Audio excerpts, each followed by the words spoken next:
Magiging abala ang Gilas ngayong taon hindi lamang sa FIBA World Cup Asian Qualifiers dahil na rin sa dedepensahan pa nila ang kanilang championship title sa Asian Games 2026. Tayo ang reigning champion ng Asian Games, ang Gilas Pilipinas sa men's basketball, at sigurado tayo magkahanda ng mabuti ang mga teams ng Jordan, China, lalong-lalo na ang host na Japan at iba pa. Sakto si Benny Boatwright at Justine Brownlee, asahan natin na posibleng magkasama ang dalawang players na ito sa Asian Games dahil sa mga oras na ito nakakatiyak tayo na tapos na ang naturalization ni Benny Boatwright. Tapos kung naging local pa nga itong si Ange Kouame ng Gilas bago ang Asian Games sa Setyembre, ay madedepensahan natin ng gusto ang ating championship title. Kung maglalaro pa nga si Kai Sotto kasama ang tatlong players na ito, hindi malayo na gold medal nga ulit ang makuha ng Gilas sa Asian Games history ito. Back-to-back medals para sa Gilas men's basketball team sa Asian Games. Sa FIBA World Cup Asian Qualifiers naman tayo at sa Group A, Guam talaga ang malalaglag sa ating grupo at naglalaro na lamang ang Gilas para makakuha ng panalo laban sa mga teams ng New Zealand at Australia. Ganun rin ang dalawang kalabang teams natin na New Zealand at Australia. Panalo ang habol nila para sa mas magandang bentahe na makwalify sa FIBA World Cup 2027 pagdating ng second round. Nasabi naman ni Coach Tim Cone na gagawa siya ng mga pagbabago sa Gilas team. Sigurado sa lineup may mababago dito, kagaya na lamang ng muling pagbabalik ni Kai Sotto, ang pagtatapos pa nga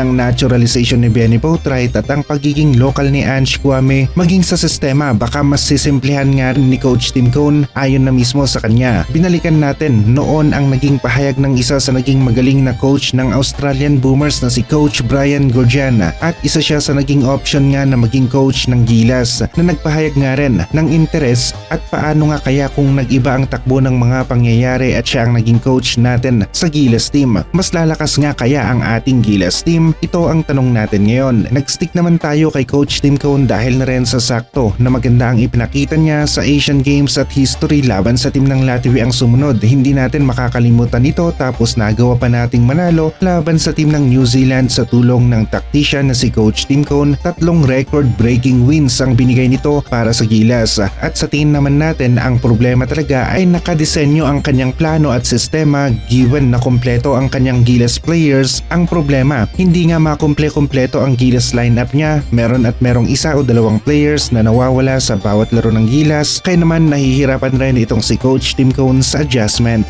Sa palagay ko, kung sina Lebron, Curry, Wembanyama, Nikola Jokic, Giannis, Luka ang mga players ni Coach Tim Cone, ay magiging epektibo ang kanyang sistema at hindi ito magkakaroon ng problema. Isa sa nakakaapekto sa performance ng Gilas ay ang hindi makomple-kompleto nga na core lineup ng Gilas. Nagawa naman ni Coach Tim Cone na magkampiyon sa Asian Games, pero ang kasama noon ni Junmar Fajardo ay itong si Ange Kouame. Parang siya ang Kai Sotto ng Gilas noon sa Asian Games. Parang hindi na nga rin makapagyayabang pa ang team ng Chinese Taipei sa kanilang grupo dahil mukhang sila ang mai-eliminate kaagad sa group stage pa lamang na ito. Paano ba naman? 1-3 na sila sa record habang ang team ng Japan ay nasa 3-1, sunod ang team ng South Korea na 2-2, ganun rin ang team ng China na 2 wins at 2 losses, habang unti-unti na ngang napag-iiwanan ang team ng Chinese Taipei. Umaasa nga rin ang team ng Chinese Taipei na makapaglaro sana sa FIBA World Cup 2027, pero nalagay rin sila sa grupo ng mga orihinal na Asian powerhouse teams dito sa FIBA Asia, ang Japan, South Korea at China. Ibang klase naman ang ipinakita ng isang Yuki Kawamura sa NBA G League. 19 assists ang kanyang pinakawalan at record nga rin ito para kay Yuki Kawamura. Sumikat nga rin noon sa Japan B1 B-League ang tandem nila ni Kai Sotto dahil na rin sa talaga namang nahahanap ni Kawamura itong si Kai sa loob ng paint para sa mga mabilisan at epektibong pagpuntos. Kai Sotto sa Gilas at maging sa third window nga ay wala pang lumalabas na commitment itong si Kai paglilinaw ng kanyang kampo dahil na rin sa merong NBA Summer League na halos kasabay ng third window ng FIBA World Cup Asian Qualifiers. Kailangan nga rin ng mga NBA teams na makita ang mga players sa kanilang training camp, kaya naman kapag naimbitahan itong si Kai ng mga NBA teams sa training camp para sa posible na spot sa kanilang roster, ay may possibility nga na hindi siya makakapaglaro sa third window ng FIBA World Cup Asian Qualifiers laban sa team ng New Zealand at Australia bago ang second round.